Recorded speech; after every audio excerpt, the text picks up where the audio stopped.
Recording in progress. There it is. We're good. Okay, it's 7 o'clock. I'm going to call our Select Board meeting of Tuesday, September 26th to order. First item is approval of the agenda. Second. Moved and seconded. Are there any requested changes to it?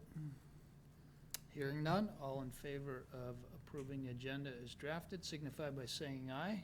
Aye. Aye. Those opposed? Next is approve the consent agenda. Moved. So moved. Second. It's just a little soft for her. It's fine. We have a motion and a second to approve the consent agenda as drafted. Are there any changes? Anything anybody would like to talk about on that consent agenda? Two quick comments. Thank you for the update on the archives project. That was helpful and nice to see. Thank you.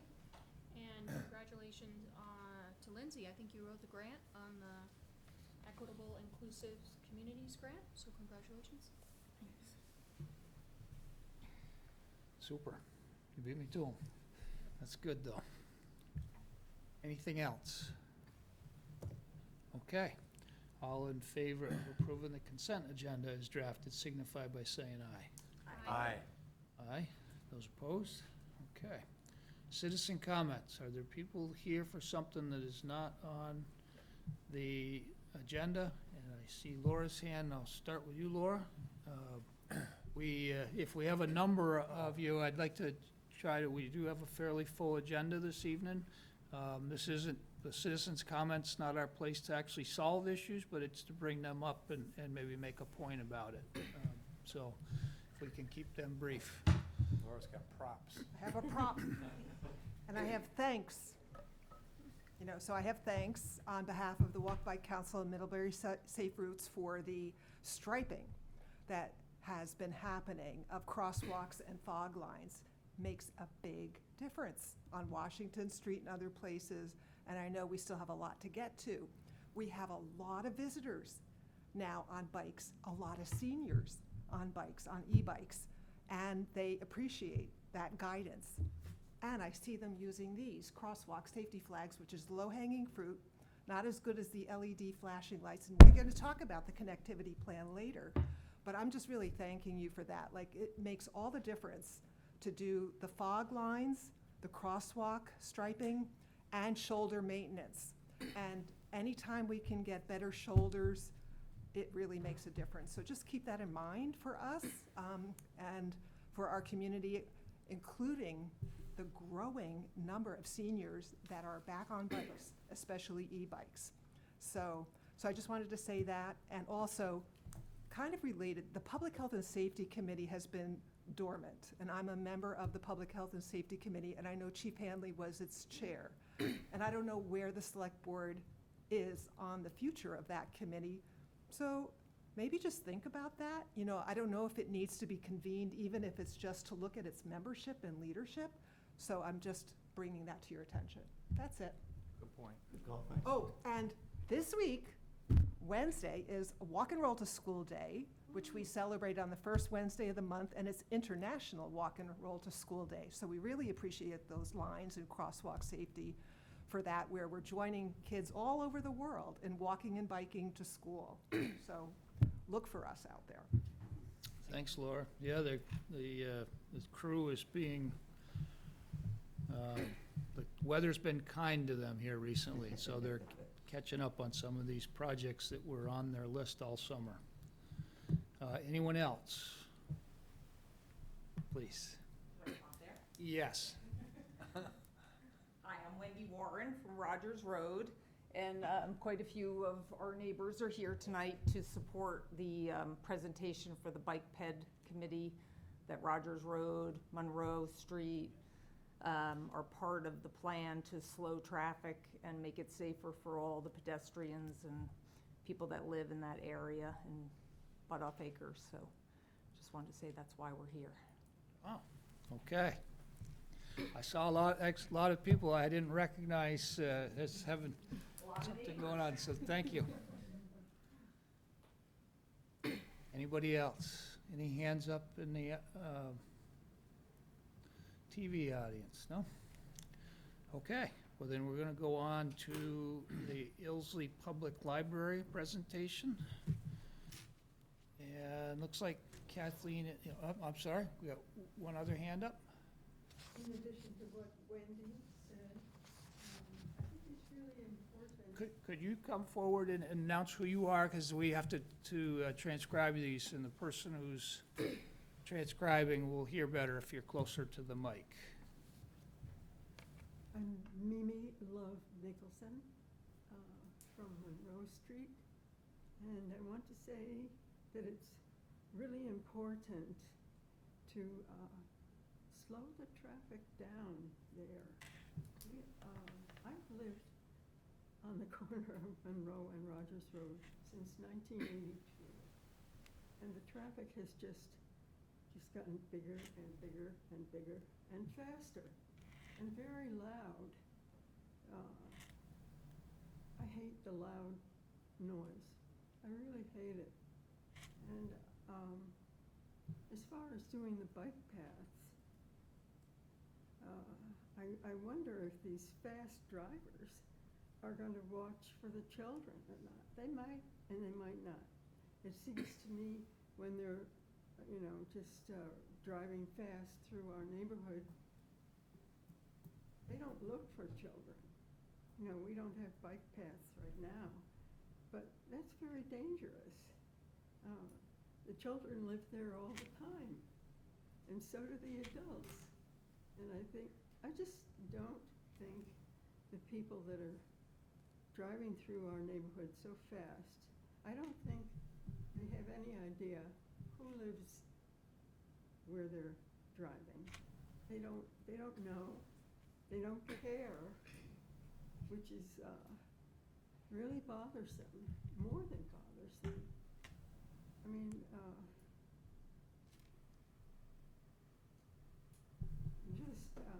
just being still and listening to the traffic could give you a really big headache.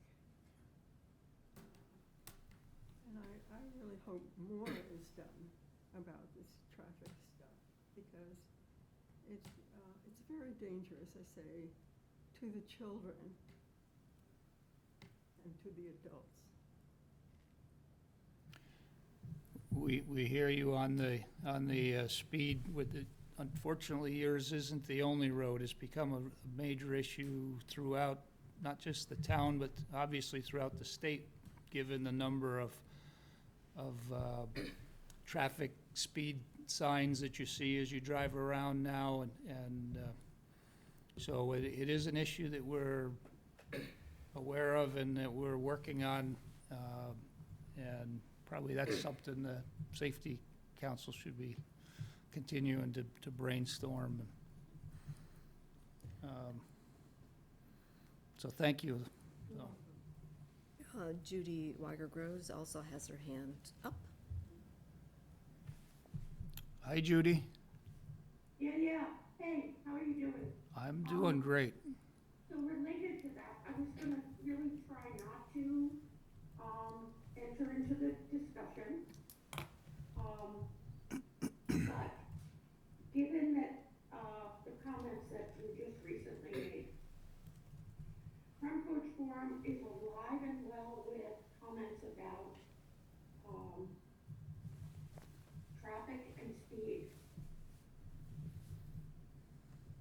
Every issue of Front Porch Forum, or every edition, carries numerous comments about speeding. And the general consensus is nothing is being done.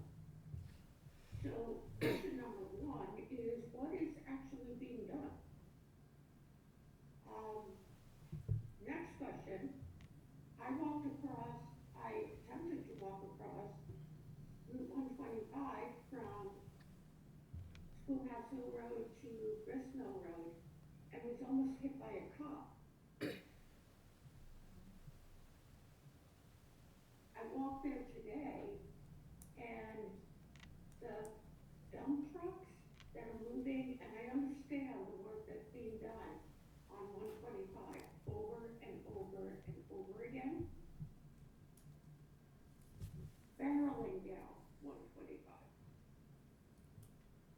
somebody was in the way, they'd have absolutely no chance. And I'm not sure, nor are other people sure, what to do except to keep on making noise.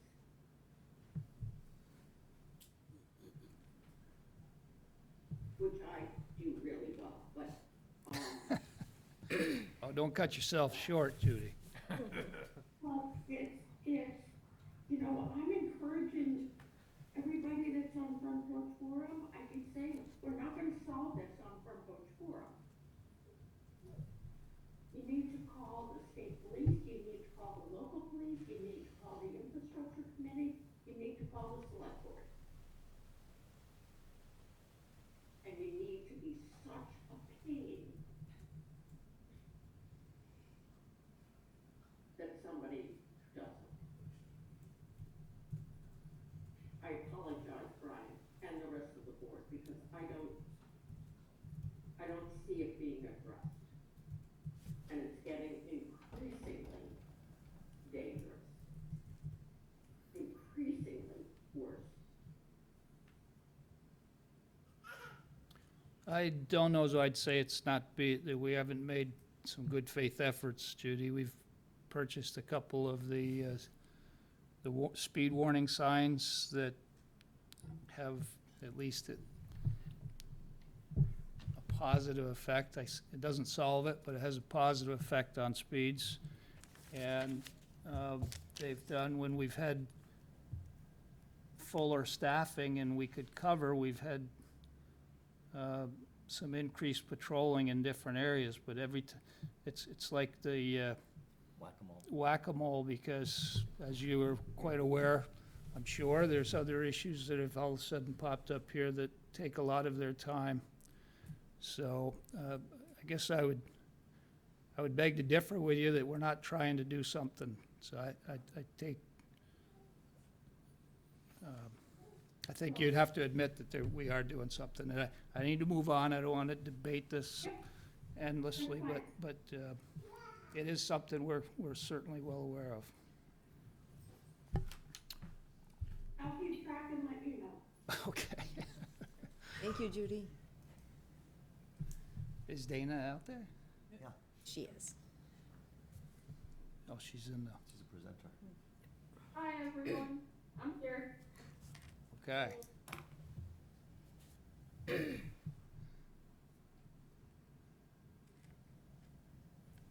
Okay, do you want me to go first with the contract?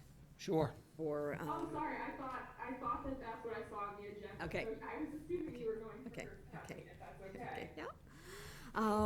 So I've been working with Judy Harris, who is our project liaison to the IPL 100 team, our attorney Robert Fletcher from Sitzel, Page and Fletcher, and Chris Huston of Rearch to negotiate a contract. I sent the board out a preliminary draft. There are still some fine tuning to do as we speak. But I would say we are very close. We've agreed on a scope of services, we've agreed on a contract amount, but the devil is in the details of getting all of the provisions just the way we would like them. We are close, so I would ask the board, if it is comfortable with it, to authorize me to sign the proposed agreement pending final review by all of the parties, including our town attorney. Are there any questions of Kathleen? She had sent out the draft details to us all previously. If there are no questions, then I would entertain a motion. I'll move that the select board authorize the town manager to sign the proposed agreement with REARC for pre-construction and schematic design services for the Ilsley Public Library renovation and expansion project. Second. Moved and seconded. I think Heather got the step on you, Dan. Do you need a pen? Yeah, I could use a pen, because I can't have it. All in favor signify by saying aye. Aye. Aye. Those opposed? Okay, thanks for the work on that, Kathleen. It looks pretty, pretty simple, actually, compared to, yeah, painful for sure. But I do like that format. Bob was pretty insistent that we go with a more formal approach to iron out all of the details up front. As we've seen, there are details that were left unanswered before. Thank you. Okay, now I think you're up, Dana. Yeah, okay. So, what you had in your packet was a draft of a, application for a grant from the Department of Historic Preservation. This would be, so it's a little early in the process for us to be applying for this, but rather than wait a year, I'd like to at least apply and see if we, anything could happen. So we're pretty confident no matter what design refinements we end up making, some portion of the 88 addition is gonna come down, and that's gonna reveal, a section of the historic facade. And that masonry will need to be cleaned and restored. So that is what this grant is for. It's for the cleaning up and the restoration and the shoring up of the facade of the 1924 building, after that 88 addition comes down. So I'm still waiting, it's due, next week, and I'm still waiting to get, a little bit of a more detailed estimate from REARC. So right now, there's a $200,000 placeholder saying that's what we expect the work to cost. That's actually what they budgeted for preservation efforts for that whole 1924 building. So they're narrowing it down for just what they think the masonry work would cost, and I'll update that figure once they get it for me, probably Thursday, they were saying. Any other questions of Dana? Then I'd entertain a motion. I'll move to approve the Vermont Historic Preservation Grant application for the Ilsley 100 Library to the State of Vermont's Agency of Commerce and Community Development for $20,000. Second. Moved and seconded. All in favor signify by saying aye. Aye. Aye. Those opposed? Were you trying to get in there, Dan? No, I was just looking because I knew she was going to jump on that just to do that. I don't know. No, I'm good. I'm good. I don't know. He's making fun of me. Okay, next is Emily. Is she out there? I can't actually She's read. I coming, don't yeah, like. she's coming in. glasses on, So, Thank you, Dana. Oh. There she is. Hi, good evening, Emily. Oh, there she goes. Oh, she's gone. I'm hoping you can hear me okay. We're having glitching internet. So Right far, now, so we good. hear you fine. Can you hear me? Yeah? Yes. Okay. I'll try to go quick in case internet fails. So, project updates, we're in a different order tonight on the agenda. Project updates, we completed the town paving, we came in just over 22,000 under budget. I think, some of that comes from ARPA funding, and we're going to have to look at how we're paying for all of the work being done for the flooding events. So that number might not hold for long, but as it is per contracted summer budget, we came in under budget, including the, work done on Brookside. The South Street infrastructure project, they are continuing to work moving south from South Main Street down to Green Mountain Place. Right now, they're working on, services, water and sewer services, getting them out into the right of way, replacing them if they're water. And their plan is to sort of get to Green Mountain Place and then start going up, Chipman Park North and do the Benedict Lane track during the winter months when, they don't need to worry about temporary water as much. There's a few trees that we need to remove in that section. We've coordinated that with the neighbors. GMP is coming on site, I believe, on Thursday to remove them because it impacts their utilities also.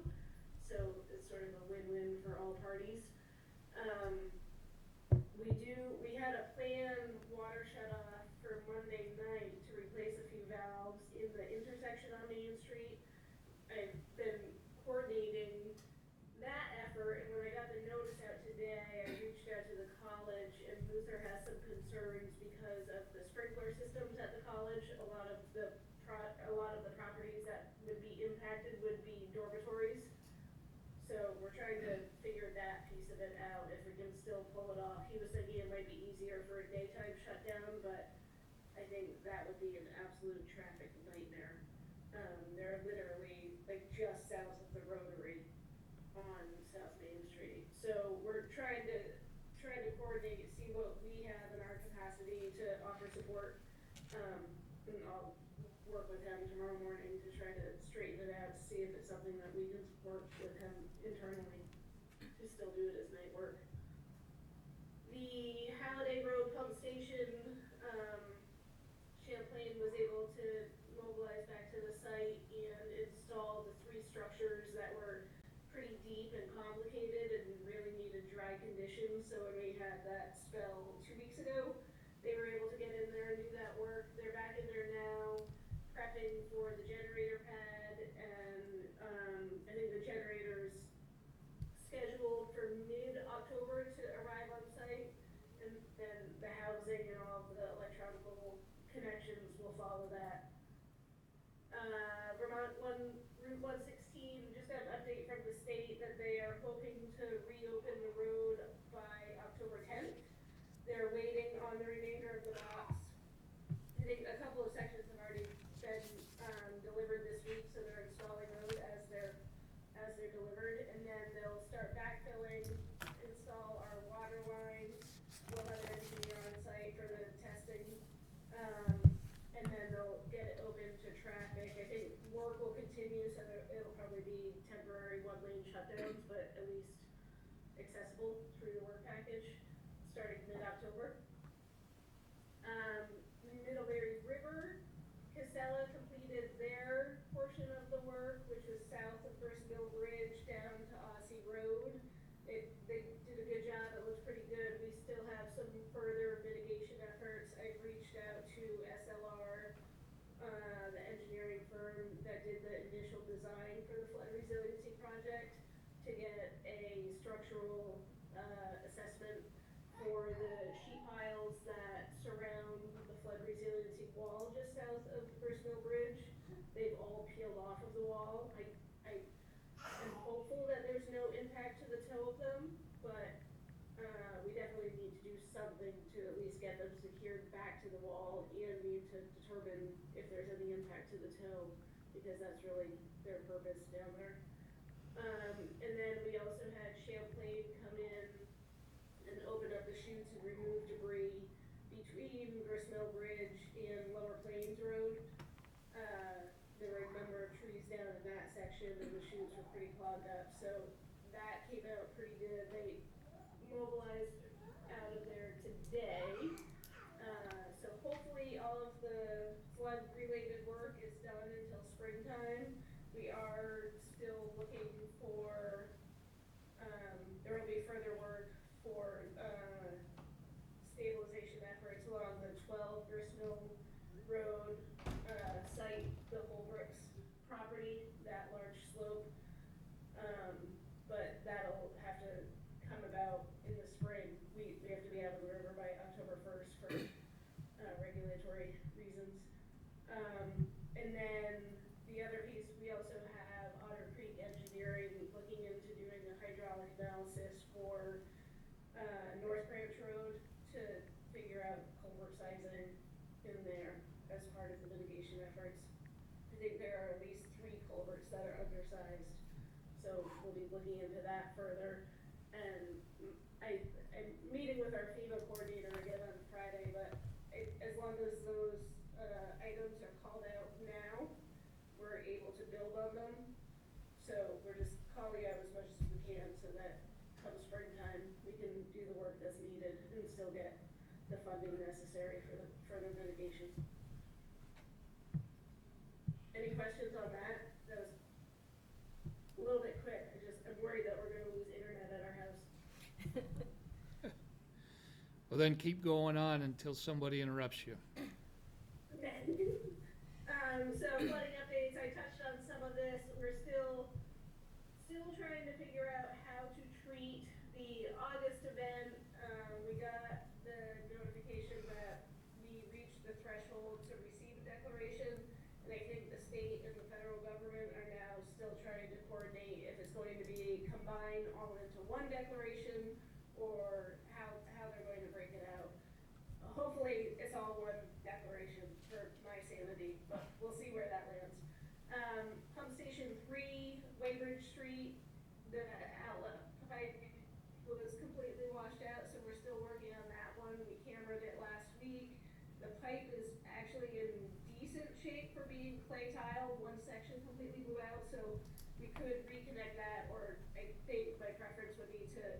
replace the section, about 125 feet of pipe, and then also realign the stormwater, which was just an open basin, realign it so that we don't have further issues over there. I don't really want to go through all of these in too much detail. They're all listed out pretty clearly, but High Street, we still have 2 landslides to deal with. I'm meeting with the federal aid highway folks tomorrow. Some of the funding comes from FEMA, some of it comes from federal aid highway, depending on, I think, Seymour, Washington Street, Seymour, High Street, and Waybridge are all coming from the federal aid highway. So I'm meeting with them to go through those projects, figure out how much of it they're actually covering. One of the slides on High Street was pretty extensive and went well outside of the right of way into the backyard of the property. So there's more work to do there, and I don't know how that will be covered. So more to come on that. I know our highway crew met with some paving contractors today to get things buttoned up from all of these emergency sites for winter time. So we have a plan moving forward, at least for within the next month, to get them all paved back in, so that come plow season, hopefully plow season comes after that, we'll be in decent shape. And then, as I mentioned, there will be more mitigation between Gristmill Bridge and downstream. Those efforts will continue on, but as long as we itemize them now, we'll be in good shape for springtime in terms of funding and North Bridge. Any questions on that? So does it look like we will get a lot of this funded by FEMA? I think we will 100% get funding for both events. It's just a matter of if they're going to treat it as 2 separate events, which just turns it into a complete tracking nightmare. I know the governor was meeting with FEMA last week, and I haven't heard the follow-up from that, but he was going to try to get the July event. Right now it's cut off at July 17th. He was trying to get it extended at least to July 21st, which we had a significant storm that night in Middlebury, and it hit our police repeater and our antenna. So it would cover that, although I think that's already being carried by the insurance. But so it could encapsulate those events, but his goal was to try to encapsulate all of it into the August event. I thought I'd read something that 4-day. What's that, Red? I thought I'd read something that 4-day extension had been approved. Is that, I guess it was just that they were submitting for it. They were submitting, it may have been approved, I have not received that word, but it may have, I'm not sure. Okay. Yeah, That one doesn't have an enormous implication for us, because I think that repeater is already being carried by insurance. I think getting the August one included is gonna be a big challenge for them because it sets new precedent for FEMA. I think yes, I agree, but we also had 23 days of rain in July. So hard for soil to dry out when you're getting that much rain in between the 2 events. Yeah, well, that's a legitimate argument for inclusion then. Okay, Yeah, well, let's so hope. We'll see. I'm hopeful just from a tracking perspective. It's been hard to know where to put certain items, like all of the work at the river. Right. I've been putting it all in July, but it's hard to know where to land things, not knowing if it's all being treated as one event or not. But I think we'll at least have 75% coverage for our costs. And I'm not clear yet on how the federal highway piece of it works, the federal aided highway. So I'll know more on that tomorrow. And then we have the insurance component, which is carrying some of our costs also, a significant portion of our costs. Well, I hope you stay healthy because we're certainly leaning on you pretty heavily here. Appreciate all your work. I'm good. I have allergies, but other than that, I'm all right. We do, the other update, pump station, the main pump station, the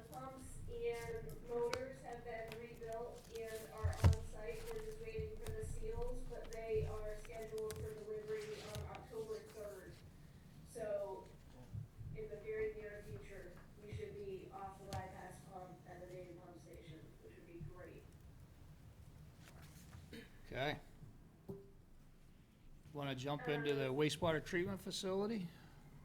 Wastewater treatment facility, so we signed a contract with Hoyle Tanner for the, to revise the preliminary engineering report.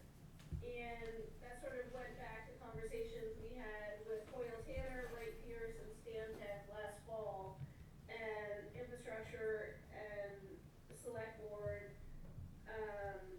recommended that we go with Hoyle Tanner, partially because it was a local firm and partially because Jenny Oster was just a great lead engineer on the project. So Jenny has unfortunately switched and given her notice. She actually started with Wright Pierce last week. And so I've been trying to work with both Hoyle Tanner and just trying to figure out the best path forward for us. But from working with Hoyle Tanner, I think I attached their recommendation, in the agenda notes, but I think what I would recommend is move forward with Wright Pierce.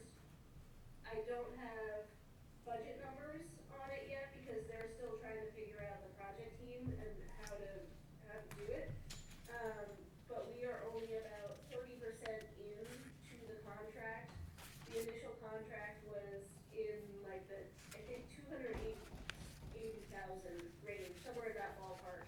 So it's not the overall design, but it's just bringing the PER up to the needs that we wanted at.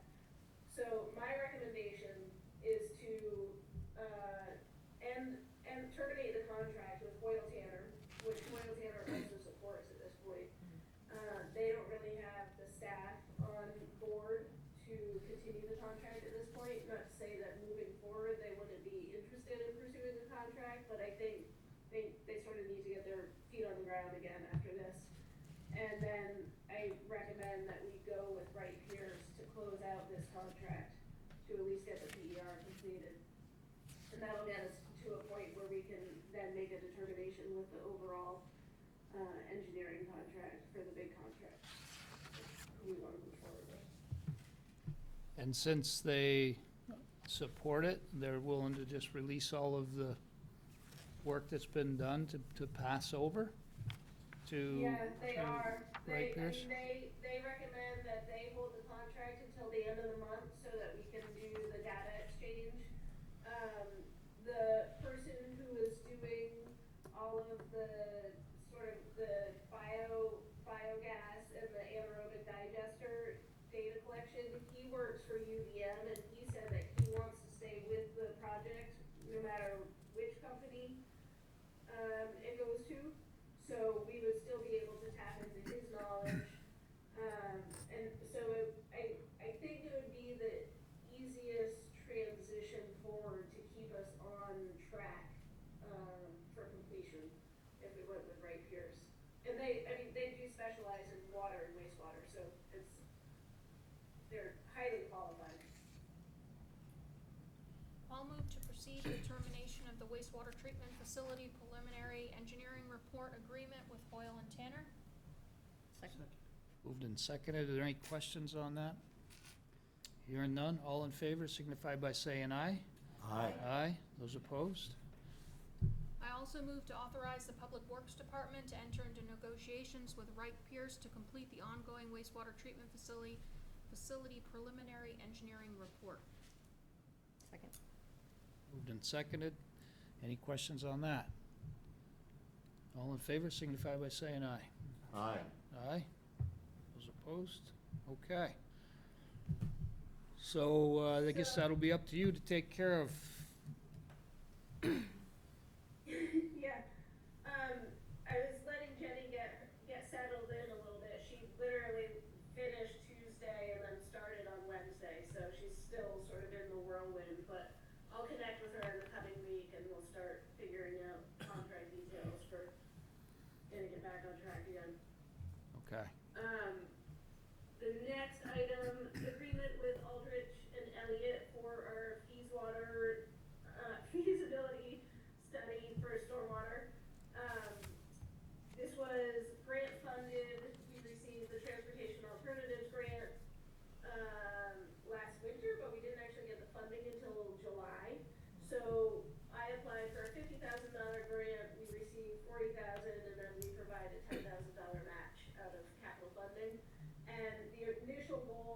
look at the downtown master plan, which had a lot of stormwater projects spelled out in it.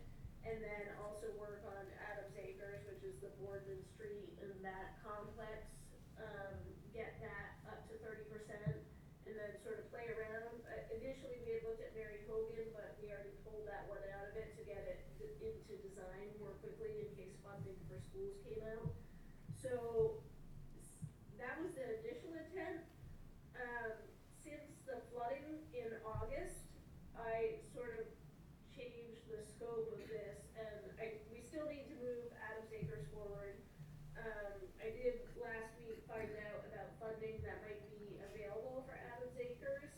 So I'm asking you to agree to this contract, but also in knowing that we might dial down the Adams Acres piece of it if we get more information from the state revolving fund. It sounds like there's some decent funding available for design, which would be a great source of revenue. It's gonna be, that project's gonna be really expensive, both on the design side and on the construction side, so whatever we can do to pad that a little bit would be helpful. So the way it's written now is to bring Adams Acres to 30% design, which is sort of what I like to get a project to be able to look for more funding. It gives you a good scope of work that you can at least detail in a grant proposal. It also looks at bringing the Shaw Supermarket permit to a 30% level, which is that little detention pond on Buttolph Drive. And that one is set to expire. I think that one has to get renewed this winter, January or February, so that one definitely needs to be on our radar.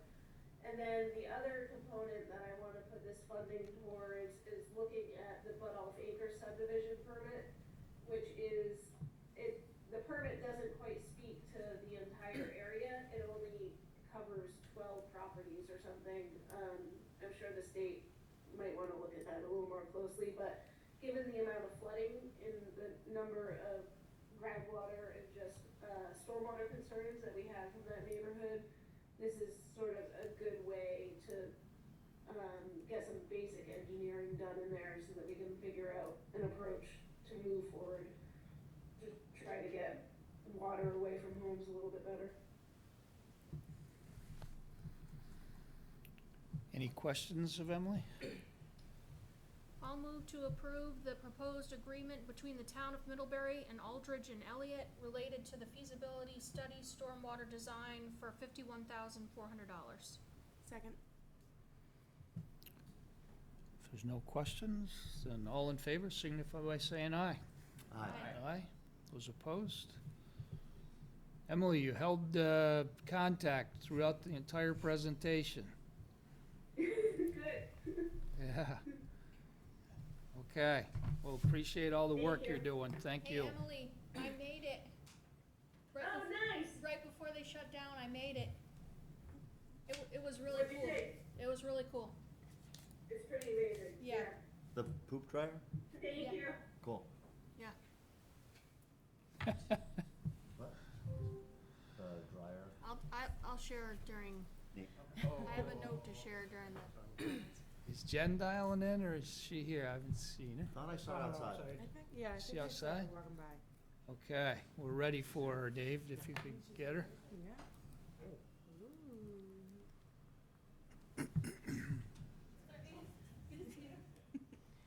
Signing autographs. We're ready for you, Jen. Yes, come on up to the seat. It's been a long time since you sat there, so you probably don't remember. I feel like I just live in this room now. So we're on the bike ped connectivity plan. Fabulous. Well, Abby should be patching in remotely. There she is. Lovely. So yeah, we're at the end of the process. We had a couple great months of collecting input over the summer, and we met with the infrastructure committee a couple weeks ago, and now we're here for final endorsement of the plan. The steering committee has been great. There's a couple steering committee members here today, and it's been, not to sound too kumbaya, but it's been like a really great experience to meet some of the people on the Walk Bike Council and have them working with infrastructure committee members and planning commission members. So it was just really fun combining forces over a mutually interesting project. So I probably shouldn't take too much more of Abby's time. She's got a presentation here for you that'll walk you through the components of the Perfect. plan. Hi, Abby. Hi, good evening, thanks for having me. I'll try to keep it brief, but I'm gonna run through, I see that you're showing the screen, so I'll just maybe nod when it's time to move on to the next slide. I have a handful of things just to walk you through and help myself remember, what we did, as we went along. As Jen said, it's been a really fun couple of months, meeting with, citizens of Middlebury and the steering committee, and Jen's really been a great advocate of getting this bicycle and ped connectivity plan going and through town and keeping us moving on it in a relatively short amount of time as far as project lives normally go. So thanks to Jen for that. You can move on to the next slide. I'm Abby Derry from Trudell Consulting Engineers. We're a civil landscape architect survey firm in Williston, Vermont, and we mainly work within the state, not too much outside of the state. But I have a project team that I work with, Lucy Thayer, our landscape architect, Ryan Augustine, our engineer, and Roger Dickinson is on the team too as a traffic engineer. So they were all instrumental in helping collect data, run the public input meetings, and they're working probably right now assembling the final product, which is due at the end of the month, which is the end of the week. So we still have a little bit of work to do, but the reason we were hired was to help the town of Middlebury put together a bike ped plan. There's a really a pretty good network of facilities in town already. There are missing pieces, missing connections between existing bike paths, existing sidewalks, and the town and the steering committee recognized that. So we were brought in to kind of take a look at the town as a whole, map the existing facilities, listen to people about where they don't feel safe, where they feel the connections are missing, do our own inventory to see where we think the connections are missing, map the speeds on the roads, map the crash locations, and kind of pull it all together in a map and a matrix that identifies different projects that can be rolled out over time. And you can move on to the next slide. We met with the steering committee. We helped develop a survey that went out through front porch forums and was presented at the farmers market. So we got a lot of really good public input from this. We put together the maps. We're working on the project matrix. It gets longer by the day. The more survey data I read through, the more times I drive through the streets, I find other things that we could add to the project matrix. And then in the end, at the end of the week, we have 5 different locations that we sort of zeroed in on, and we'll do like a high level plan of what we think a good project in that location would be. For example, we have Main Street corridor bike path, or Seminary Street bike lane extension, Rogers Road traffic calming, and not that those are the most important projects in town, but they are ones that we thought could use another look at just a map to help get our thoughts better detailed on paper. But we couldn't do it for all of the projects that we found. Next slide.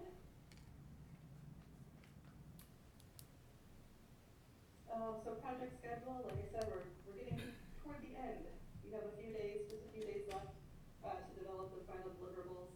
But we've been working as a team for a while, and here we are at the select board meeting, presenting to you what we found so far. So this can be a quick move on to the next one.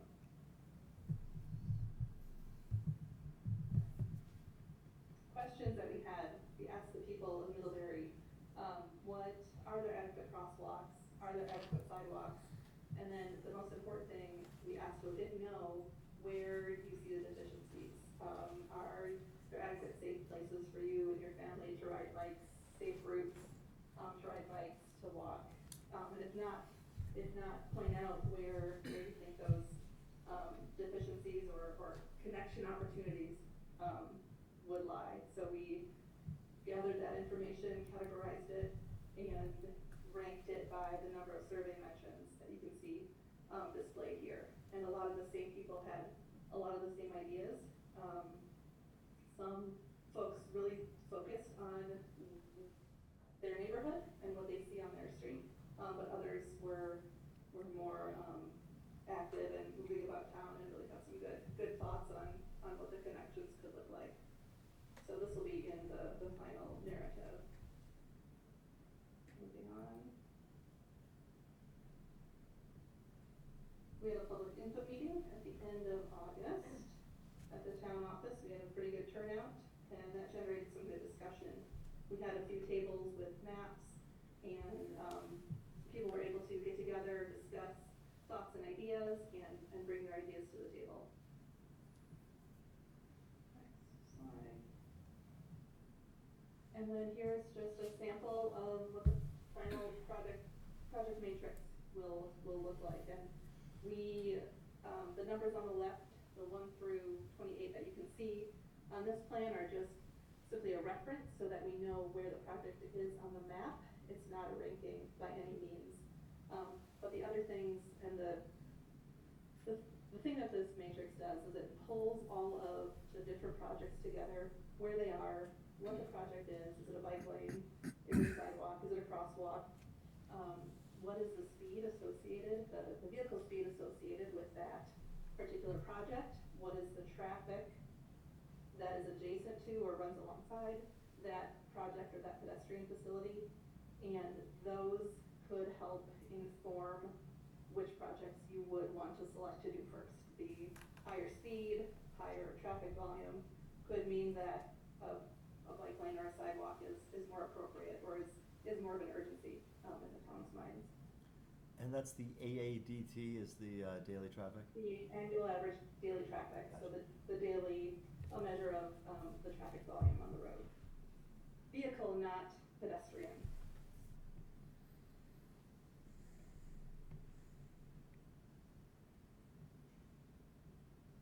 And this is just a closer view if you wanted to look through the list and talk about a couple of these projects. I know that the prior slide was sort of a zoomed out view of what the matrix was. So this is a draft. This is the same, this is the information that was presented to the infrastructure committee. You've got a final product coming in the final narrative. Moving on to the next slide. We have on the next one, that's a little more of a zoomed in version on what the posted speeds, the traffic volumes, a start finish, and then how long the project would be, or how long the need is. So for example, on Court Street, there's about almost a mile of sidewalk that could be replaced or connected to make one long continuous sidewalk. What's missing from this is the cost column. I think that's probably one of the most important things on the minds of the people who are implementing and budgeting. And we are taking a closer look at the cost of 5 of these. So we have the bold italicized numbers on the left. Those are the projects, that we picked out to take a closer look at, and we'll have some high level cost analysis of what implementing a pedestrian improvement project in that location would look like for those few. But as time goes on, this could be a living document that is used, and costs can be added in the future to more of these. Next slide.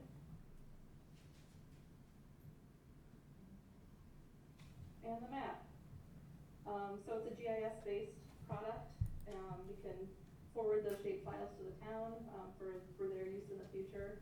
All of these things can live in a sort of a master plan map that the town holds, and we show the sidewalk linkages. TAM is identified on the perimeter in purple. We have identified the crosswalk hotspots in red, and then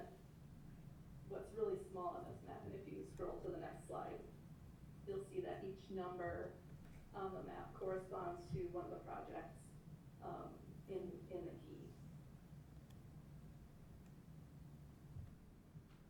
So this is the north half of town illustrated here. And the next map is the south half of town illustrated on the next map. Some of the things identified were, we pulled from different sources. The town plan had some connection ideas.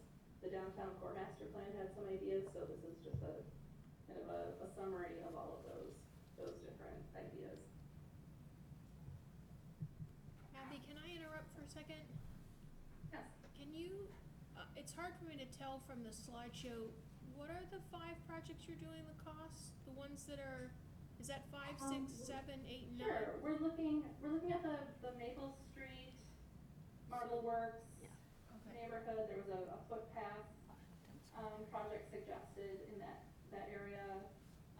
Court Street, pedestrian improvements, Seminary Street bike lane, and the Rogers Road neighborhood traffic calming. So one that's identified as 18? Yeah, it is hard to see on this slide, but they're bold and italicized. So 5, 6, 7, 8, and 18. Thank you. So, yeah. Looked like 9 also. And one of those has to go. I have budget for 5. I don't know. If time allows, we're getting down to the wire though. By sidewalk hotspots, can you, or crossing hotspots, what, the Yes, little red dots, can you just kind of, The traffic engineer, Roger Dickinson, did an inventory of some of the crossings, both the signalized and the unsignalized ones, and these are the areas that he pointed out as potentially needing some kind of work. This isn't, the map that you're seeing isn't the comprehensive final version, but it's some of them, and it's things like needs new painting, push button broken, some of the easier, it's a range of really easy things to fix, easy being relative, of course, and then things like could use a push button, or observed high traffic could use more a bump out or something. and will that's all on the report? Yep, those will be projects in the final version of the matrix. Okay. Thank you. Yep. So that's the map. And then the next steps are to finalize the illustrative exhibits on those 5 projects, and assemble the plan narrative. And at the beginning when we were talking about what the town needed, we were discussing with Jen, it wasn't so much that it was a report to everybody to read and then put away. We were trying to figure out how to make it more of a document that's used in day-to-day and can be used by the town, whoever wants to move forward. So that's why we came up with the idea of the Excel matrix that could be potentially put into a database at some point, if that's something that the town is looking into, or and the GIS map is also a nice way to keep it dynamic and accessible to everybody to share across the departments. In addition to printed materials to file.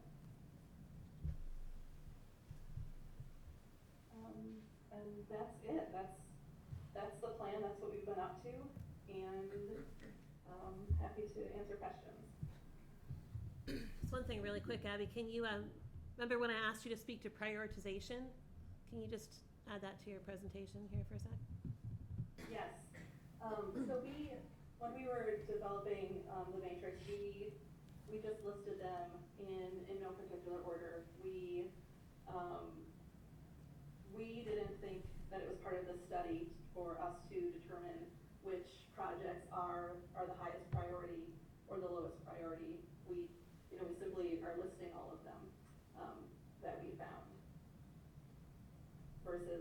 putting any sort of, importance on one or the other.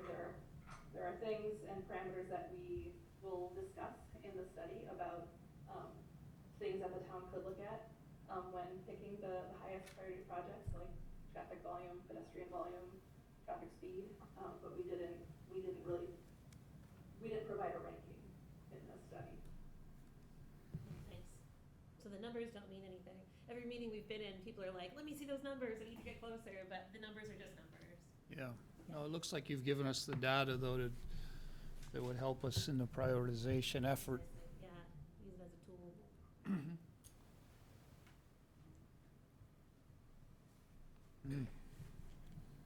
So, remind me when we would see like the estimate on those 5, Friday. Yeah, she'll end of the have- month, yeah. No, she'll Okay. have them done by the end of the week. End of the week, yeah, that's end of the month. So, yeah, if you'd like me to bring them back at some. I think we'd like to see that. Yeah, then you can actually feel and touch the report a little bit, and, yeah. I guess maybe I'm just asking you to endorse for tonight in case any of the funding agencies ask me, hey, like, you know, has your governing body seen this? Are they cool with what you're doing so far? Any questions of them, comments? This is really great. This is really interesting stuff. Yeah, it's an excellent exercise, isn't it? Kind Something of that- shows the flow. Yep. Is this our first time we've ever taken a systemic look at the way we walk and bike within Middlebury? And how those connect, how they connect? Yeah, we touched upon it a little bit in the downtown master plan, but we didn't get into detail, so Yeah. this is taking that the next step. Is the next step, okay. And I feel so good about the 300 surveys, because that means that when you're making decisions, like, you've heard from a lot of different people. You want to know what I was excited about? What's The that? number one that people were reacting on in 2 different categories, or was it number 1 in one and number 2 in the other? We have partially funded, it's all planned, and we're down to 1 right-of-way signature left, and we're ready to break Yeah, ground. that's good, right? I've So, often asked that myself felt good. I think we identified that one all right. That was kind of a no-brainer, though, in identifying it, so. Some of these others we'll have to look at cost and, I don't think it's on here, but at some point, could we consider adding population density to the matrix, just to have an idea of like how many homes are in an area, you know, like how many homes would be served, that sort of thing? Yeah, that's a good idea. I mean, Butt-Off's easy, Yeah, I but think that some of would the be other good. neighborhoods. That would be good, to add to the map in sort of a heat map layer. Mm-hmm. heat map layer. Can you come up though? Also, do I need to come up here? Yeah. It's so we can record it for Yeah, the and minutes. people can hear you at home. Yeah, I didn't know we were getting into this now. No, well, when you were asking about population density, Wendy Warren, Rogers Road, we connect 3 schools through Butt-Off Acres from the new complex that was talked about last night, that will go in across from Butt-Off Acres, Valley View. We gave to Jen a proposal to do a bike path from that point through to Rogers Road initially, before they came up with this plan to get started, because it connects all 3 schools. So if you're looking at population density, it's not only the people that live there, but all the kids coming in from all directions that potentially could ride their bikes or walk to school instead of being driven, which is what's happening now because it's not safe, so. It's also a drop-off location, like in Burrell, for Mary Hogan, a lot of people. Yes, and drop- Danielle Drive apparently Yeah. is a big drop-off for the middle school. Drop-off and pickup. I didn't know that till recently. Yeah, there'll be other factors as we look at the prioritization.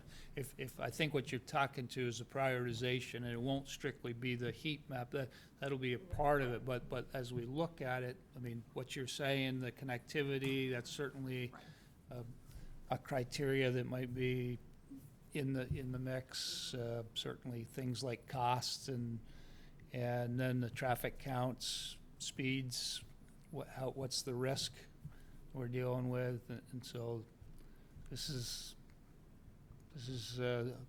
just the start of a longer project, but it's a good point. Thank you. So thanks for that comment, Lindsay. That's helpful. Could anyone else think of anything that would help them with prioritization that Abby hasn't? Oh, sorry. I'll just hand up, I'd just let them know, I I'll forget get that to her in you're- just a that you're minute. Chair, and I can stop the Sorry, Brett. Okay, go ahead. Okay, I would just like to suggest another category. I'm Susan McGarry, and I live on Rogers Road. And I know we have done an extraordinary automobile study, because not only do children walk, but parents drive these areas. But I wonder if it would be important to count the number of children who are passing along these streets, particularly in the winter when there's no way to get out of the street to do this passage. So I don't know, in terms of going forward with the study, that seems really important to me. I'm retired now, so I can look out my kitchen window and I see so many kids on bikes or also on foot every day, going right across in front of me, because they're either going to the middle school or they're coming from farther down and they're going to the high school, and many of them even walking to the elementary school. So I really appreciate the traffic study, and it was great when we had that little sign that told you how fast you were going. Now I think it's on Highland or High Street, because it slows you down. But the issue of how many pedestrians and bikers are using these bare streets is really important to look at too, and maybe count. We're always looking for volunteers to help us do those counts, because we can't use the little, We can do, yeah. I mean, that's, we'll supply the clipboards and the pencils. Yes. Oh, I'm sorry, I didn't have your hand up. Go ahead. I stood up. You go right ahead. I'm Terry Morris. I live on Rogers Road, next to Susan, across the street from Wendy. I've been there for 32 years. And when I first went there, I was taking care of an old lady, and she told me there's a lot of traffic on this road, because she would sit in her living room and watch it. And some of it goes pretty fast. And like Susan said, I wish they had kept that speed thing up and kept it there forever, because that does make people slow down. You know? Judy, you listening to that? And also, I think that at the, Rogers Road is a thoroughfare for the town of Middlebury. If those cars stayed on Route 7, they'd probably be backed up to beef supply, I don't know. But I think you should put a sign there, no through trucks. The bread trucks and the Monument Farm trucks come through there, and I don't think they're supposed to be, I don't know. So, and I know, and I had a friend in Florida, and the way they slowed down traffic was they threw coconuts in the road. We don't have coconuts here. But if either a speed bump or strategically placed bricks and rocks, I don't know how to slow down people, other than have the police there and start giving some tickets out. I know they can photograph people. There's a system where they can photograph people and how fast they're going. They can't ticket them We off. cannot of that, enforce though. that way in Vermont, sadly. Well, you don't need to tell them you can't enforce it, just tell them you're doing it. And don't enforce it. Lasts a little while. Yeah, but I mean, you know. Okay, thank you. I have a question. Can a neighborhood buy their own speed control sign and put up? Is that permissible? It's just a question. In the public right away? Yeah, okay, you know, the speed signs that we Oh, have. the feedback sign. Oh, I see. Yeah. I'm not sure what you call them. Can they fund their own and put it on that street? I mean, can a neighborhood do that? Oh, Or do I open we would can of have to worms? add that to our fleet of speed control signs and be responsible for the maintenance and the batteries and the upkeep forever. So that would have to be a gift accepted by the It's limited. town. This is the amount of money we have to buy them, so. I will say, I know Chief Hanley has said multiple times that if you leave it there, it stops being effective. So that's part of the reason why they get moved around, but it sounds like you need it back on Rogers Road for now. I'm Megan James. I also live on Rogers Road. And I just wanted to say, to Susan's point about counting the pedestrians and the kids walking to school and biking to school, my husband and I actually have been counting those because we have a time-lapse camera that we put in our window looking out at the street, and we went through for 2 weeks and counted all the people and dogs and children and young people and old people and people with disabilities and people going to school and people going to work and people going to Hannaford, or either way. It was a lot of people. It was a surprising amount of people. This was actually, we started kind of before school started, so it picked up after school started. But I do think it's a really important thing to measure. We measured between 50 and 70 people a day. And the thing I'll say about the speed on Rogers Road is that I understand it's a 25-mile-per-hour road. That's kind of what all those roads are for whatever reason. But and I think when they did the traffic study, they found that people weren't necessarily even speeding that much. But it turns out that 25 miles per hour, if you're walking down a street that doesn't have a sidewalk or doesn't have a line or doesn't have any way for you to be separate from the traffic, 25 miles an hour is very fast. And it feels threatening and scary.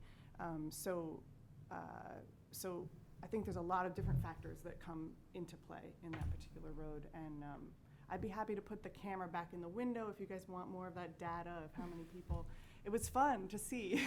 I think if we're going to do it, we should wait until we have our top priority list, and then that might be a determining factor at some So I just wanted point. to let you know that it's doable and it's worthwhile. Yeah, no, it definitely is doable, and thank you for the data. Thank you. Thanks. Yes. Yeah, Laura, certainly on the steering committee with the Walk by Council and Middlebury Safe Routes. So I know that there are a lot of devices that calm traffic that, Abby, I don't know if you're including the menu of those in the report in addition to the matrix. That might be helpful in informing. Are you planning to do that? The whole spectrum from striping techniques for road diets to bump outs to stop signs to speed radar devices. I mean, you've been in all of our steering committee meetings, and this is the Yeah. first you've mentioned this, but like, Well, at the beginning, we talked a lot about would we have just random graphics of things you could do, and we decided to veer away from that, so that it wasn't just this colossal document that's on a shelf. This is a connectivity plan, and that would be a traffic management or other plan, which I think, so you're very familiar with it. I think that goes to our safety committee about hotspots that we want to address and figuring out what's best. It sounds like you're doing mission creep on the last minute on a. Not necessarily, because they may, as a consulting firm, having done this project before, already have that as cachet. So it's like an appendix that just could be added. If That's a they have reference. it, yeah. That's all I'm asking. I'm not trying to have them do more work. I know it's the end of the period of time, but if they had such a thing, that could be helpful to include in the report that everybody's going to be looking at. I can generate it too, because I've seen it in other reports, but I'm just asking the question. So it's okay. I think I got the answer.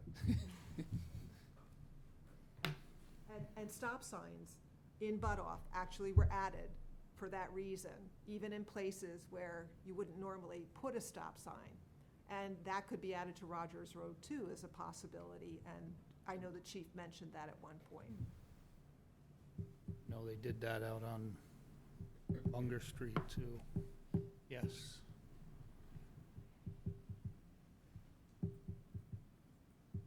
My name is Marie Thiberge. I live on Daniel Drive. And my son was telling me the other day that he's my IT specialist. And he said that sometimes GPS, if there's a traffic jam, will reroute the traffic to another direction.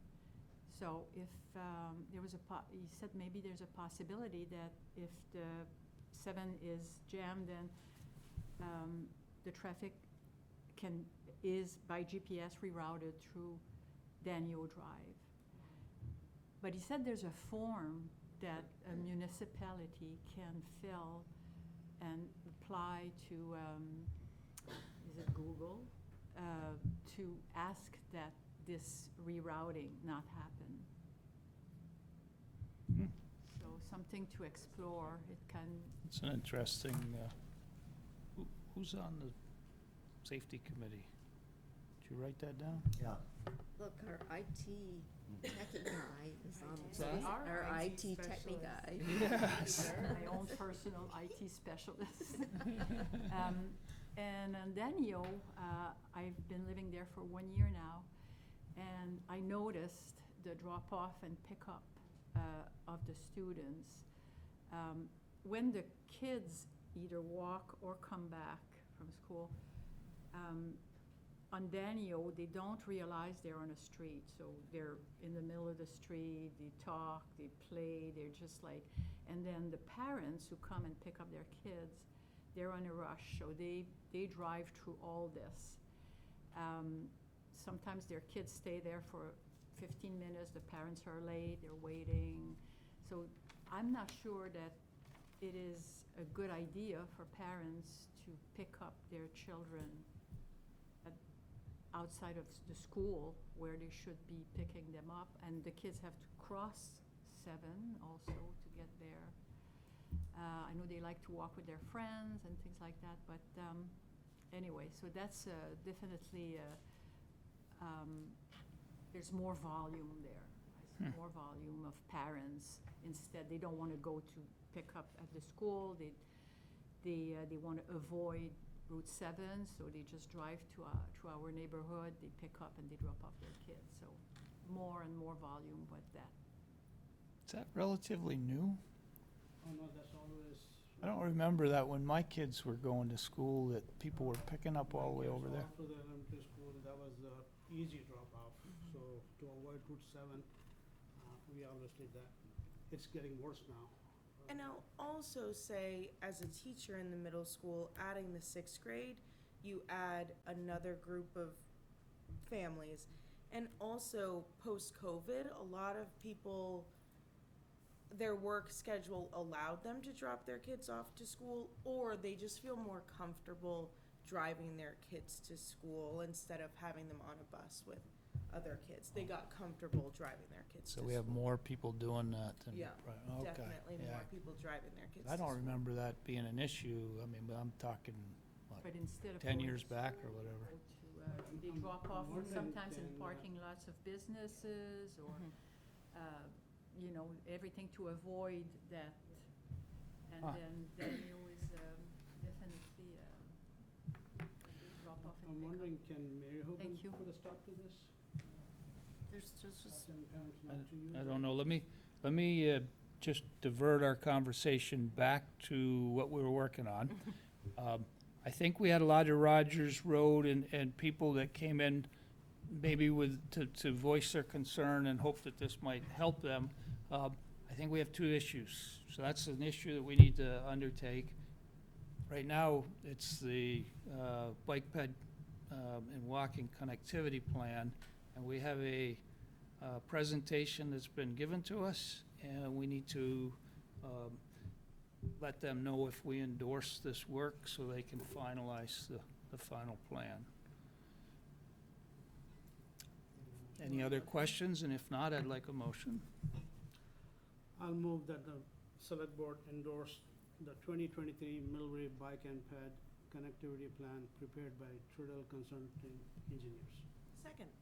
Moved and seconded. Any other comments or questions on it? Okay, all in favor signify by saying aye. Aye. Aye. Those opposed? So now you can finalize your report, and we do like what you've given us so far. I'll be anxious to see the final report. Well, thanks for your time, thanks for your feedback and comments. Okay. Yes, sir. Hello, Adam Franco from Chipman Park. I want to just thank everyone involved with this for getting this connectivity plan, because this is pretty huge. You know, as you mentioned, the Exchange Street shared use path was a really great project that turns out that's where the people are speaking, and that was a project that was previously identified. So it's great to have the data to back up future work. My one question is, where future approach to working on the things identified in this plan will happen? Will that be an infrastructure committee, public safety committee, the full select board, or when will this be picked up once that full report is? You might be hitting us a little bit soon, but probably it would come out of those two committees. Whether it was a hotspot being driven that, you know, we really need to do something, that might come out of the Health and Safety Committee, or infrastructure as a directory, you know, working on, like, we're working on a street, we're already there, and that might be something that is included as part of that the scope of that project. So I think it'd be those two are your more logical committees for it to for the prioritization to come out of, but in the end, it's the select board that will approve it. So there's not like a particular plan to look at it and do like a Well, like I say, we're a little bit ahead of us. We Yeah. haven't even got the report yet, and so this is something that planning is bringing to us. And as we get the report and digest it, there may be a more defined approach to how we do that. Well, thank you very much. I'll add too, what it will allow us to do is consider that when we're doing other projects. And that's how a lot of things get done. If we're gonna tear up a road for water reasons, then that's the appropriate time to do that. So, but if we don't have that information of what the priorities are, it doesn't factor in, so. Great, well, thank you. I think Jen had a comment, or no? Well, I think, yeah, Lindsay's got it, you know, and Heather's talked a little bit about this too with the infrastructure committee, but my hope is that this tool is like a tool that that is like the beginning of like a better day, like, right? Like, Yeah. Emily is like really getting into capital planning more and more, and we'll be working with the infrastructure committee, and theoretically, like, the way it works in other larger towns is you have a plan like this, and then like maybe that plan ends up informing like your capital plan over the next 5 years. And so, you know, if someone had a question about that road, you might be able to tell them kind of where that's landing theoretically. And it's more efficient than being bombarded by like groups of people from neighborhoods who are like pushing for things, because even though that's totally awesome and like you're right to do that, like, you know, like not every neighborhood has the wherewithal to be able to do that. That's what I really like about the 300 responses. You know, like, we definitely heard from people in Lindale Mobile Home Park, and we heard from the elderly, and like, you know, it's just, not everybody has the ability to come to meetings and like the braveness to speak in front of people like certain neighborhoods do. So that'll help you with the equity piece too. Yeah. So yet to be seen how that tool's gonna be used. I don't think it's gonna be as straightforward as like, we'll have like a process for prioritizing now, and then we'll know, you know, yeah. I don't know if that helps. Thanks for that clarification. Yeah, totally. So Jen, your next item is downtown designation. Yeah, this is a little more straightforward. Yep, downtown, and so we have a state designation for the downtown area. And then we also have a neighborhood development area, as you recall, that has all those great incentives like Summit Development's been able to take advantage of. And then we have a village center designation in East Middlebury. And all three have come up for renewal at the same time, which is kind of convenient, really. We get them all knocked out. Nothing is changing about the designation boundaries. It's just 3 applications I need to submit to the state. So if anybody has any questions on that, I'm happy to answer them. So let's take them one at a time. Is there any questions on the downtown designation renewal? And if there are no questions, then I would entertain a motion.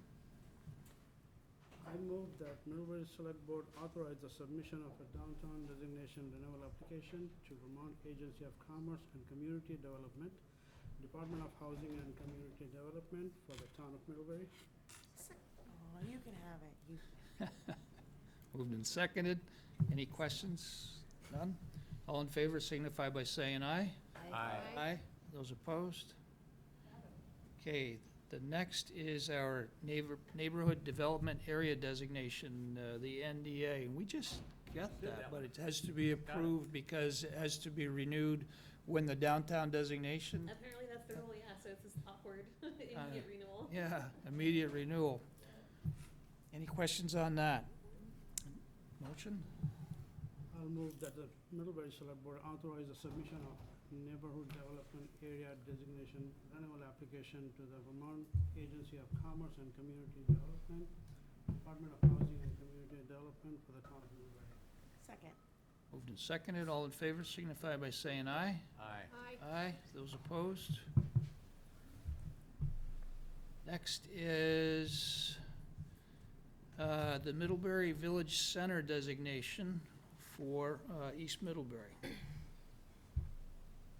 I'll move that the Middlebury Select Board authorize the submission of the East Middlebury Village Center designation renewal application to the Vermont Agency of Commerce and Community Development, Department of Housing and Community Development for the town of Middlebury.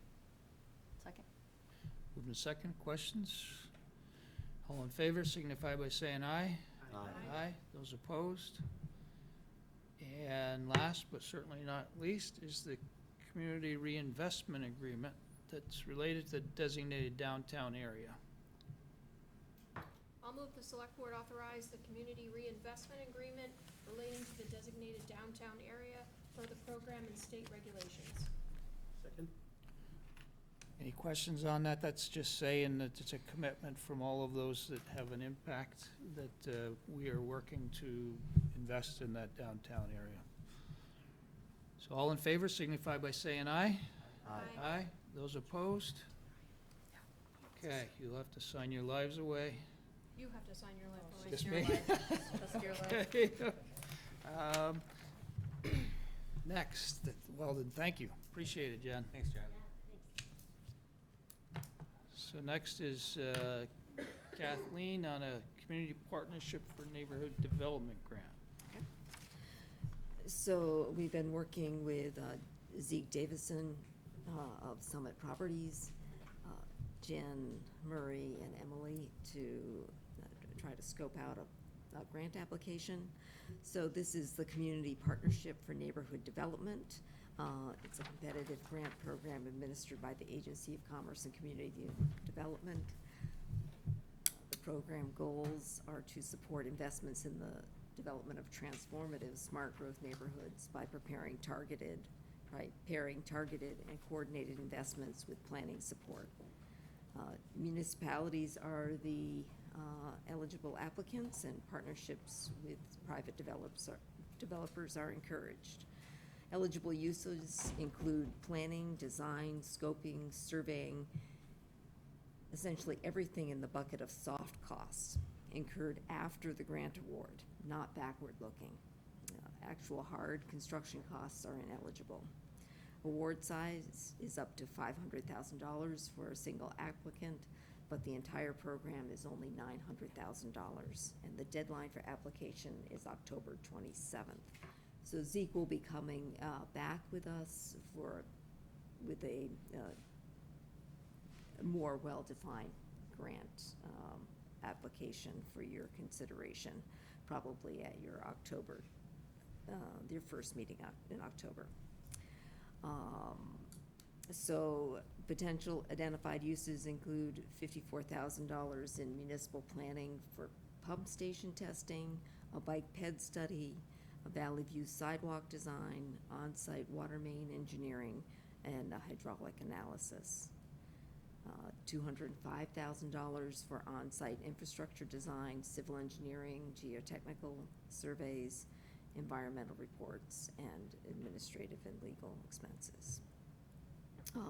$617,000 in affordable for-sale housing, soft costs, permit and connection fees, architectural design, civil engineering, green building consulting, and again, administrative and legal.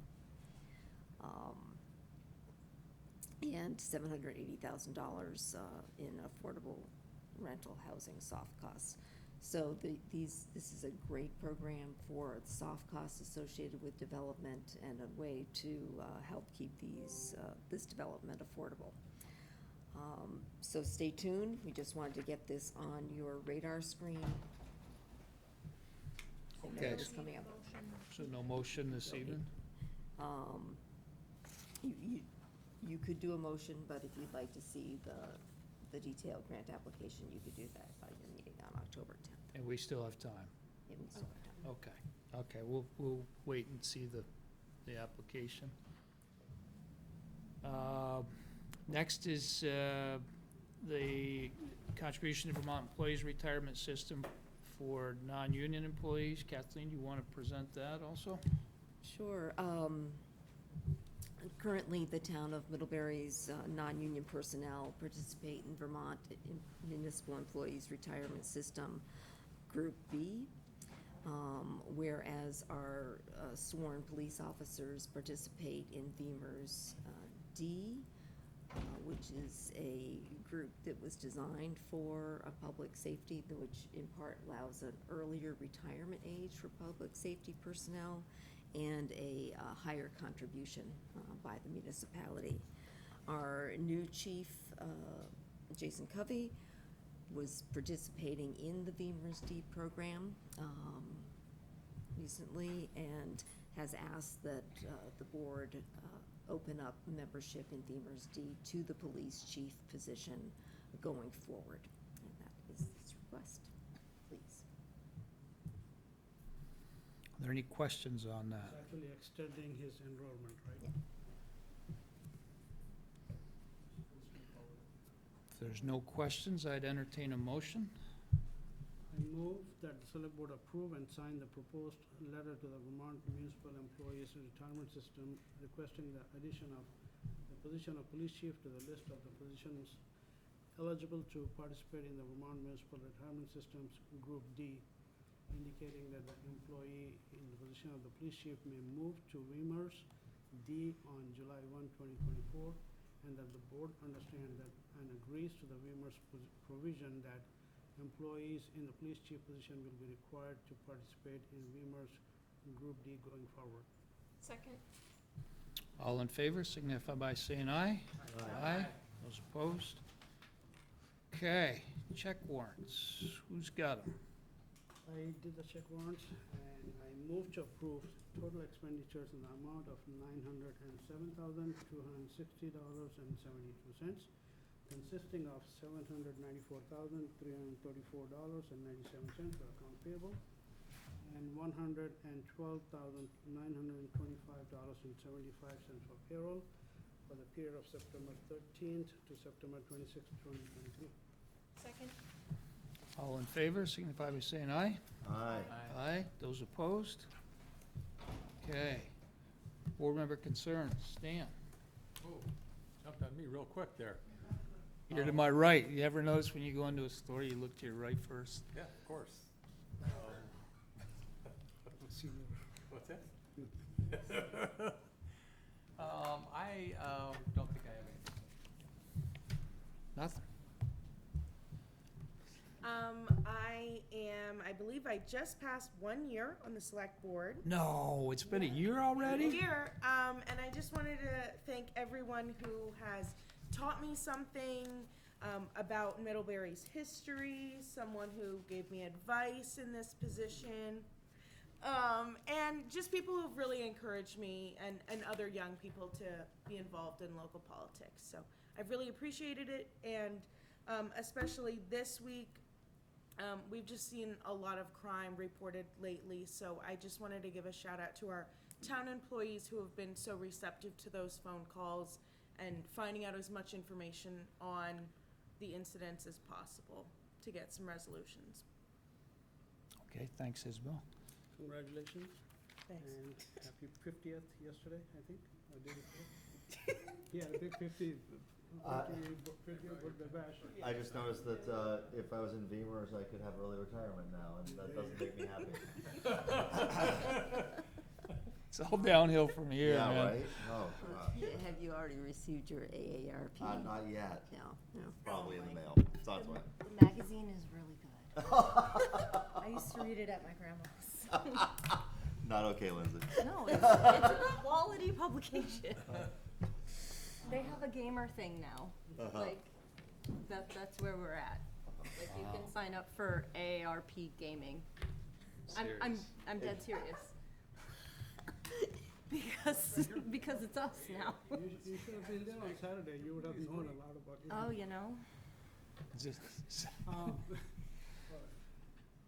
We haven't talked about anything about the concern about what happened down at the lower level. I thought it was going to be talked about in the citizens' comment, but it didn't. I had several people approach me about, and I told you there is an encampment behind my store. And we have like empty pallets, and they stacked it to make it a room like this, but they trashed it completely with the food waste and everything. One business owner told me that they're throwing garbage in the water, in the river, in the back here. So that was the first time I heard. So I hope there is a resolution to that soon. Serious. The other thing, as I mentioned before about the traffic on Rogers Road and stuff, I think Mary Hogan can do something about it if they stop that drop-off and pick-up place. They go behind people's properties to go into Mary Hogan, right? I think it's more a middle school issue than a Mary Hogan school. No, that drop-off and pick-up is all Mary Hogan. On Daniel Drive? On Danielle. No, No, not, it's on on Budolph. Budolph to go across the walk path. Across from Oh. Dan and Harold. Oh, so they're walking the path, okay. I But thought there's that a lot of tonight they were. traffic. They were talking about the Daniel side. Okay. Hmm? Two spots, yeah. Middle school, Daniel, Mary Hogan, the footpath on Butthoff Drive. Yep.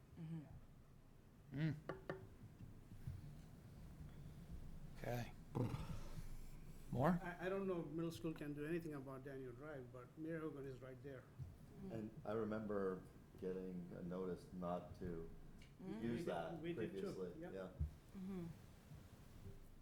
So convenient. Heather?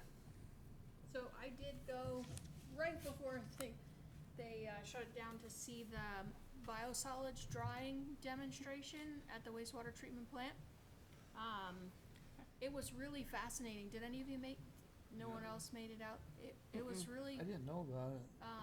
You weren't they had here. this little I trailer wasn't here. set up that's like a scaled, it reminded me of like, when you come to my sugar house and you see a little 2x6 maple sugar evaporator versus like a full scale, like, huge one.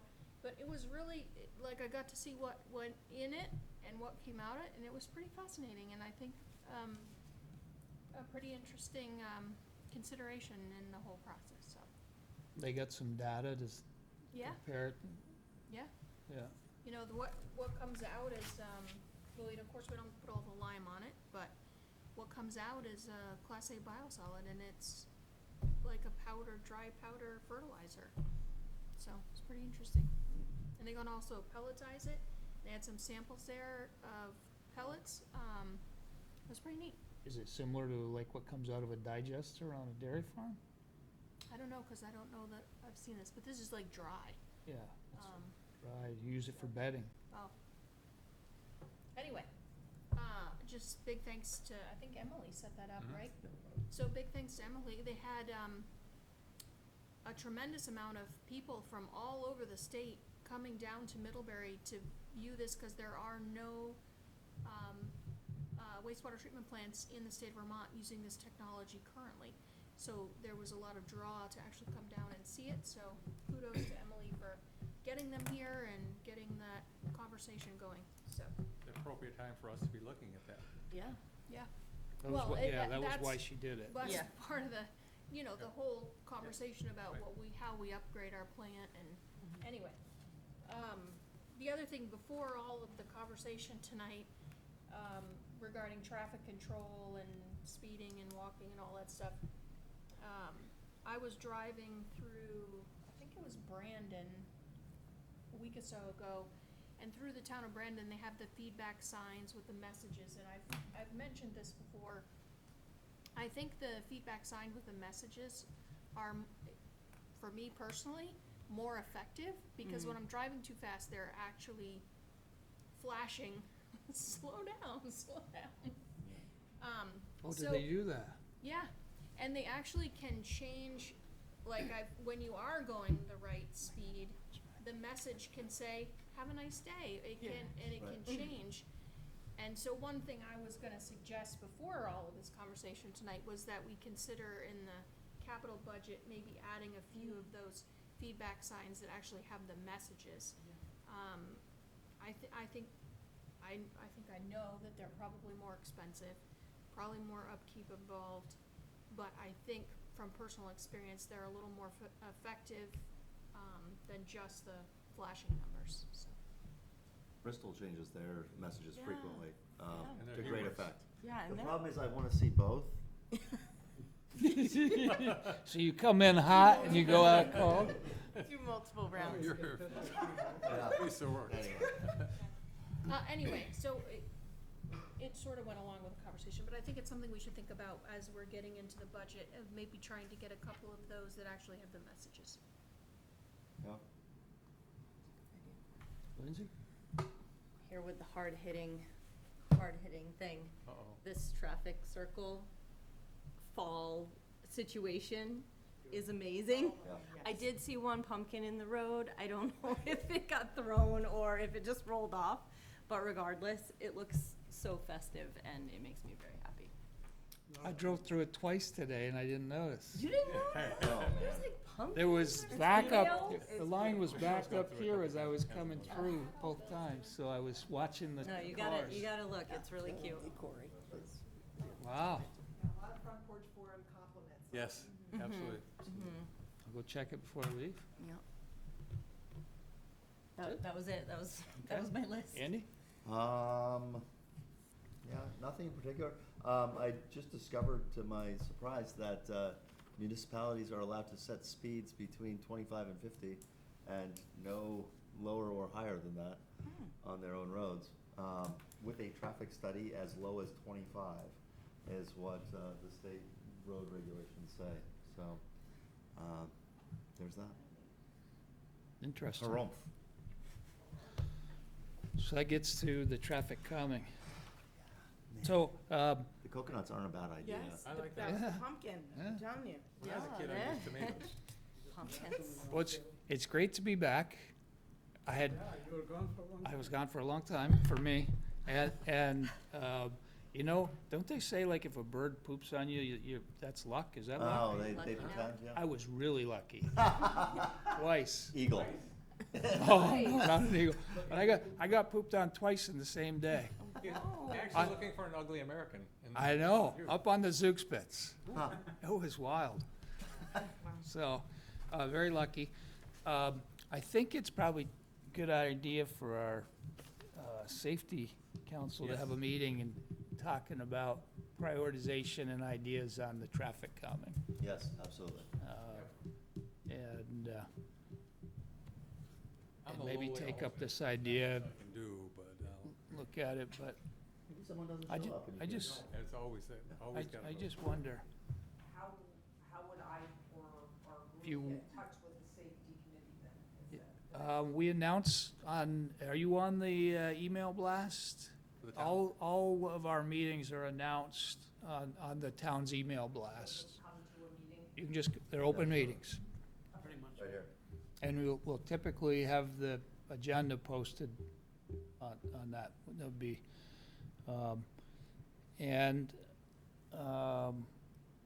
I know we have an executive session for tonight. Next meeting, we're gonna talk a little bit about the issues that with the vandalism and whatnot. This is fairly new, but having the encampments is not new. Kathleen and I talked with both the police chiefs.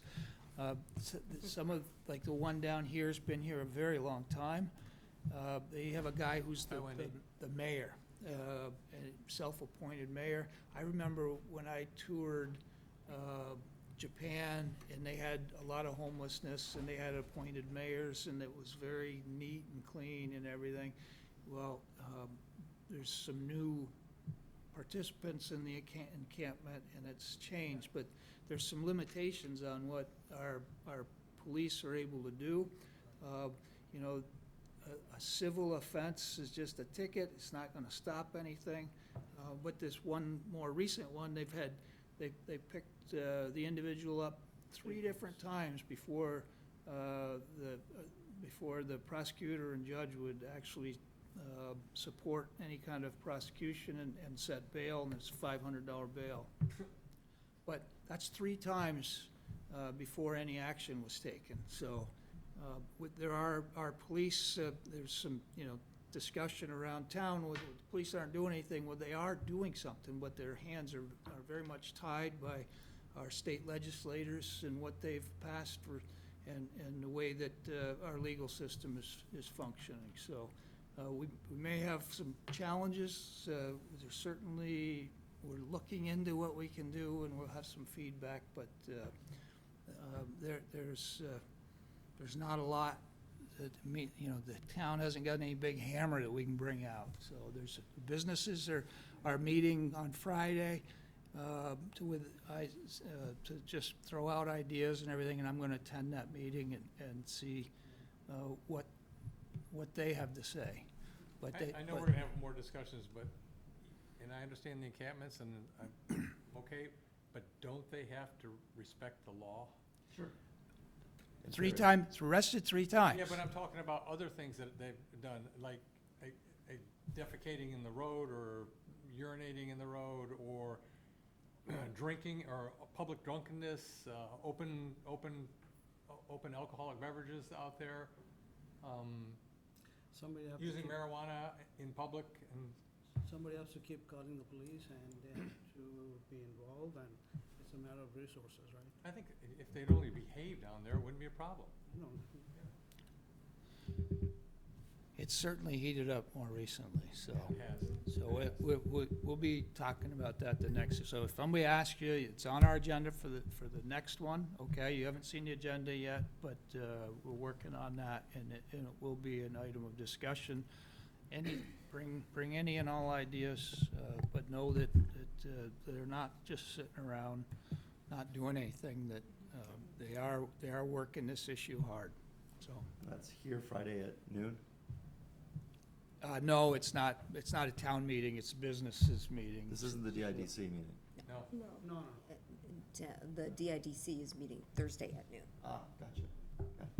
So everybody's interested in it, I guess, so. But you're saying this is on our next agenda, though? This is on our next agenda. Could we think about inviting someone from one of the services that helps provide some of the support that these people get, just to get more information? Invite them all. Yeah. Well, it's a good idea, and that's why I want to give you guys a heads up, so any and all ideas, so. So that, I'd like to go into executive session, if you somebody got it up? I got it. Okay, can you lead us In into it? accordance with Vermont's open meeting law requirements, I move that the board find that premature general knowledge of the consideration of real estate matters would clearly place the select board at a substantial disadvantage because the select board risks disclosing its real estate matters in public. Second. All in favor signify by saying aye. Aye. Aye. Those I further- opposed? I further move that the board enter into executive session to discuss the real estate matters under the provisions of Title I, Section 313A1 of the Vermont statutes. Second. All in favor signify by saying aye. Aye. Aye. Okay, going into executive session at 8:40,